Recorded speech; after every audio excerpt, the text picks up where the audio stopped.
are going to talk about conflicts at the workplace.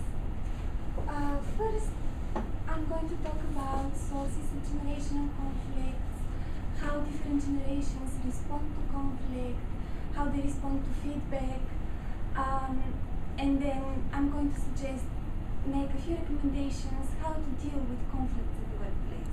And then Tiff is going to present the case study and she's going to apply all this into the case study.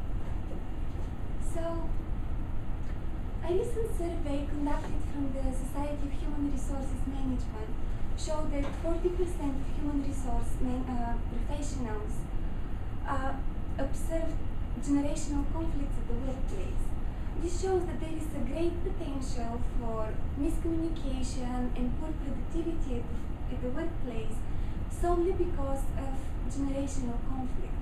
This is why it is important to know what is the source of the generational conflict and how we can deal with it. So the survey says that there are basically two major sources for a generational conflict. The first one, this is work ethics, and the second is work and life balance. Now, to understand better, work ethics, this is more like how different generations perceive, for example, how we should dress for work, is it appropriate to work from home, and so on. Older generations, such as the radio babies and the baby boomers, they grew up in the time of war, and after the war, they had to fight hard to find a job, to keep a job. And this is how they learn to follow rules and to respect authority. And this they bring to their workplace. They see in the workplace a set of rules, and it's very likely you'll see somebody who is an older person employed the organization, he's going to say, oh, this is how we should do it just because we've been doing it like this for 40 years now, and that's the right way. And there comes the younger employee who is all about creativity, efficiency, technology, new ideas, and when he wants to break the rules and to suggest something new, a conflict arises. The older person thinks, oh, this person has no work ethics, so that's how work ethics conflicts arise. And then work and life balance. Again, older generations, they had to fight really hard at the time when they grew up to find a job, to keep a job. So they kind of stand up to the principle, oh, we gotta work to live. While the younger generations, they saw how their parents lived. They saw what it is like not to have their parents around. So now they feel like, I really want to give more to my kids. I want to have the work and life balance. So they stand up to the principle, work to live, not live to work. And now that we know what are the sources of generational conflict, it is also very helpful to know how different generations respond to conflict. Now, these are some of the different responses that you can get from different generations. Again, the radio babies, they're all about rules, procedures. So, even if you're right, just because they have the higher authority, they'll say, you know what, you're right, but I'm the boss and you have to listen to me because this is the right way. Now, the baby boomers, they learn how to fight hard, and they're very ambitious. So, if there is a conflict, they're likely to bring the conflict to the boss, and they're going to discuss it with him. Then Generation X, they're very independent. They're not likely to listen to advice from an older generation representative, and they're more likely to say, nobody can tell me what to do, I know what is best for me. And then Generation Y, they're going to question everything. If you suggest something, they're just going to say, why should I do this? And very important also is to know how these generations respond to feedback and how they perceive feedback. Now, these are some general rules that we can apply to each situation, no matter which generation the employee comes from. But it is also very helpful to know, for example, that how each generation responds to conflict. With radio babies, Now they respect authority.